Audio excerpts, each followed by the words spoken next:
Bismillahirrohmanirrohim. Assalamualaikum warahmatullahi wabarakatuh. Salam jumpa kembali dengan channel Dunia Fana News. Warga negara Indonesia, WNI, di Malaysia menceritakan pengalamannya menghadapi 2 kali penguncian wilayah, lockdown, guna mengurangi laju penyebaran COVID-19 di negeri jiran seperti dilansir CNN Indonesia berikut ini. Seorang WNI di Malaysia, Sidki Muhtasor, bercerita bahwa pada lockdown kali ini pemerintah Malaysia memberlakukan jam malam. Aktivitas di ruang publik hanya diizinkan mulai pukul 8 hingga pukul 20. Mahasiswa Universitas Islam Internasional Malaysia itu juga menyebut kampusnya menerapkan aturan serupa mengikuti pemerintah. Mahasiswa bak dikunci dalam kampus, katanya kepada cnnindonesia.com Kamis tanggal 3 Juni tahun 2021. Untuk memenuhi kebutuhan harian, Sidki yang tinggal di asrama kampus mengandalkan kantin. Kantin di kampus ini hanya buka hingga pukul 20. Untuk makan malam ia harus membeli sebelum jarum jam di angka 8 berdentang. Meski demikian, Sidki menilai lockdown kali ini tak seketat tahun lalu. Tidak seserius lockdown pertama yang benar-benar mencekam dan tidak boleh kemana-mana, kata Sidki. Dia menceritakan bahwa saat penguncian tahun lalu, ada salah satu temannya yang dikejar polisi lantaran keluar untuk membeli makan. Senada, seorang WNI lain di Malaysia, Nuriyah, mengungkapkan setelah jam 8 malam aktivitas sudah harus dihentikan. Setelah waktu itu, akan ada petugas yang berjaga di jalan memantau pergerakan warga keluar rumah. Jadi aturannya itu, jam 8 malam sudah stop semua. Dari orang yang keluar harus sudah dibatasi, sudah enggak boleh keluar, tutur Nuriyah. Nur, sapaan akrabnya, juga mengatakan bahwa polisi berjaga 24 jam di jalan-jalan utama yang banyak dilalui kendaraan. Jadi, kalau keluar beberapa meter, sudah ada polisi yang berjaga dan itu 24 jam, katanya.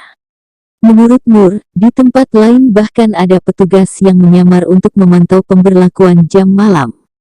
Orang yang melanggar aturan penguncian wilayah itu, kata Nur, akan dikenai sanksi.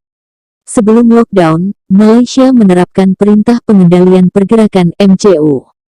Dalam aturan itu, orang yang melanggar akan dikenai sanksi berupa denda.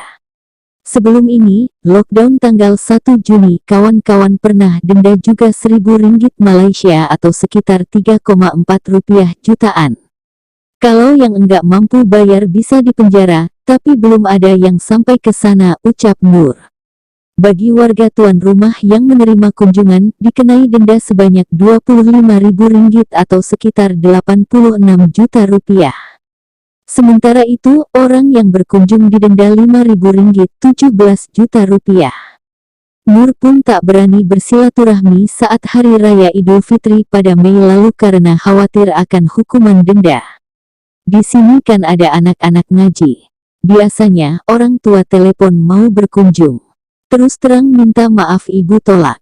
Sampai sebegitunya kami di sini itu taat sob, katanya.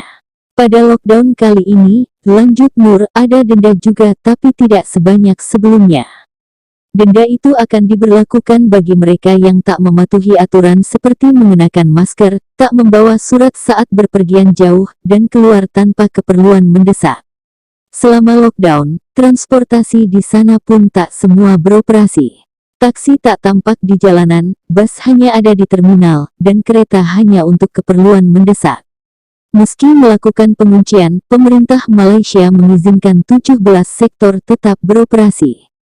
Sektor-sektor itu bergerak di bidang pangan, obat-obatan, atau bidang primer lain yang berguna untuk memenuhi kebutuhan warga.